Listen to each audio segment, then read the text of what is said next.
नमस्कार साथियों, बहुत बहुत स्वागत है आपका आपके अपने YouTube चैनल अडानिया वर्ल्ड पर। आज बात करेंगे इजराइल और हमास के बारे में। इजराइल का उद्भव कैसे हुआ, हमास का उद्भव कैसे हुआ, इसको लेकर डिस्कस करेंगे। इनके बीच में जो युद्ध चल रहा है उसके कारण क्या है, इसको लेकर भी अपन डिस्कस करेंगे। देखिए, इन दोनों को समझने से पहले अपने को एक देश के बारे में जानना जरूरी है जिसका नाम है फिलिस्तीन।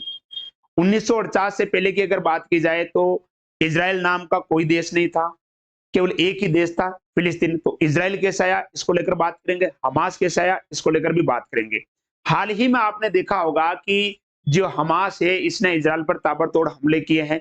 लगभग 7 शहरों पर 5000 मिसाइलें हमास ने दागी है। और जब मैं वीडियो बना रहा हूं, अब तक लगभग जो सूचना है उसके हिसाब से 500 लोगों की मौत हो चुकी है। तो हमास इतने ताबड़तोड़ हमले क्यों कर रहा है और अभी क्यों कर रहा है, इसके पीछे क्या कारण है, इसको लेकर भी अपन डिस्कस करेंगे। बिल्कुल आसान भाषा में समझने का प्रयास करेंगे।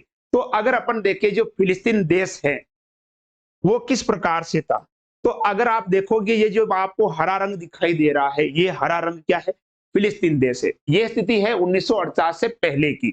1948 के बाद क्या होती है, स्थितियां बदलने लगती है और इस प्रकार से धीरे धीरे जो ये फिलिस्तीन देश है दो टुकड़ों में बंटने लगता है। और वर्तमान में ये स्थिति आ जाती है जहां पर आप देख सकते हो, केवल इस प्रकार से जो आपको हरे हरे जो टुकड़े दिखाई दे रहे हैं, ये केवल फिलिस्तीन देश है।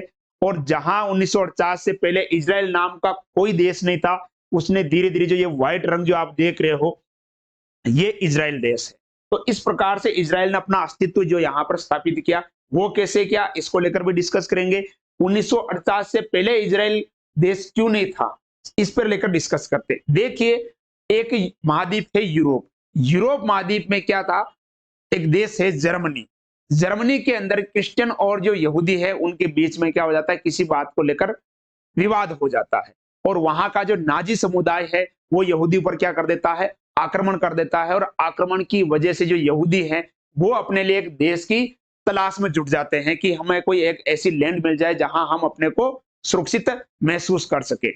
उनके लिए सबसे पवित्र जगह है वो है यरूशलेम। यरूशलेम पड़ता है फिलिस्तीन के अंदर। वर्तमान में फिलिस्तीन देश है, 1949 से पहले की मैं बात कर रहा हूं। इसलिए जो यहूदी है ये वहां से चलते हैं और ये चलकर पहुंच जाते हैं कहां, यहां पहुंच जाते हैं इस भूभाग में, ये है यरूशलेम। यहां पहुंच जाते हैं और यहां ये अपना प्रभाव स्थापित करने की कोशिश करते हैं। प्रभाव स्थापित करने के लिए क्या करते हैं, जो वहां के लोग हैं उनके साथ, जो फिलिस्तीन के जो लोग हैं उनके साथ इनका क्या होता है, विवाद होता है। और कई युद्ध लगातार चलते रहते हैं। धीरे धीरे स्थितियां बदलने लगती है और धीरे धीरे इजराइल क्या होता है, अपना प्रभाव स्थापित कर देता है। इस प्रकार से फिलिस्तीन को दो टुकड़ों में बांट देता है। अब देखिए, फिलिस्तीन एक मुस्लिम देश है। अब ये जो जेरूशलेम की अगर अपन बात करें तो ये बहुत ही पवित्र शहर शहर माना जाता है, चाहे क्रिश्चियन हो, चाहे यहूदी हो या मुस्लिम हो। मुस्लिमों की जो तीसरी सबसे पवित्र जो मस्जिद है, अल अक्सा मस्जिद, वो भी यहीं स्थित है। अब देखो क्या होता है कि जब यहाँ पर ये इजराइल यानी यहूदी यहाँ पहुंचते हैं, तो ये इजिप्ट हो गया, सऊदी अरब हो गया, सीरिया हो गया, आपके टर्की हो गया, ये सारे देश क्या करते हैं, मिलकर इजराइल पर क्या करते हैं, या यूं कह सकते हैं यहूदी पर क्या करते हैं, आक्रमण करते हैं।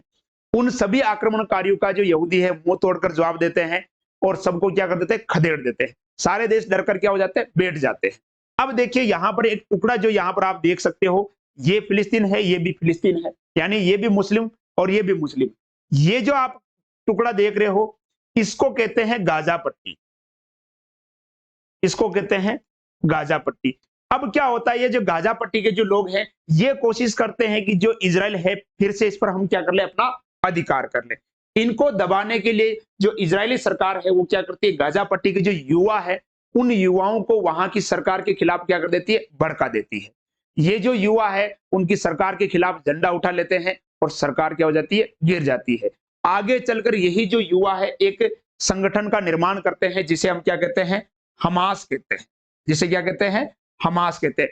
जिस संगठन की हमने शुरुआत में बात की, जो हमास एक संगठन है जो इजराइल पर लगातार क्या कर रहा है, हमले कर रहा है। तो अगर देखा जाए इतिहास में, अगर अपन देखें तो कभी इजराइल ने ही इस हमास को क्या किया था, जन्म दिया था। और आज वही संगठन इन पर लगातार क्या कर रहा है, हमले कर रहा है। अब यहां पर प्रश्न ये उठता है कि ये हमास इस पर हमले कर क्यों रहा है जब इन्होंने इसको क्या किया था, जन्म दिया था। देखिए, इसके कुछ कारण हैं। एक कारण तो ये है कि ये पूरे इस लैंड पर अपना अधिकार करना चाहते हैं। अब प्रश्न ये उठता है कि जब अधिकार करना चाहते हैं तो अभी हमले क्यों कर रहा है, वो भी इतने ताबड़तोड़ हमले क्यों कर रहा है। तो इसकी पृष्ठभूमि को अपन जानने की कोशिश करते हैं कि आखिरकार ये अभी हमले क्यों कर रहा है। जो पहला जो कारण है वो है इजराइल और सऊदी अरब के रिश्तों के बीच में बढ़ती हुई मधुरता।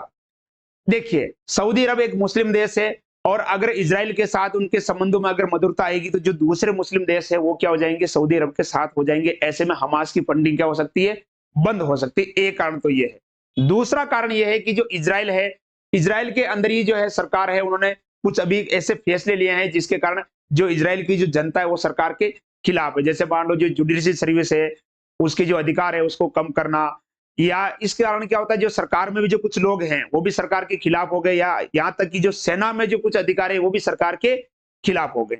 तीसरा कारण यहाँ पर अगर अपन देखें ये है कि जो यहूदी है उनका एक त्योहार चल रहा है जिसका नाम है सिमचेट टोरा। सिमचेट टोरा नाम का एक त्योहार चल रहा है जिसकी वजह से अधिकांश लोग इस त्योहार में क्या है, व्यस्त हैं। इस त्योहार में व्यस्त है जिसके कारण हमास को एक अच्छा मौका मिल गया। चौथा कारण अगर अपन देखें तो वो है 6 अक्टूबर 1973 में लगभग 73 देशों ने मिलकर एक साथ इजराइल पर क्या किया था, हमला किया था।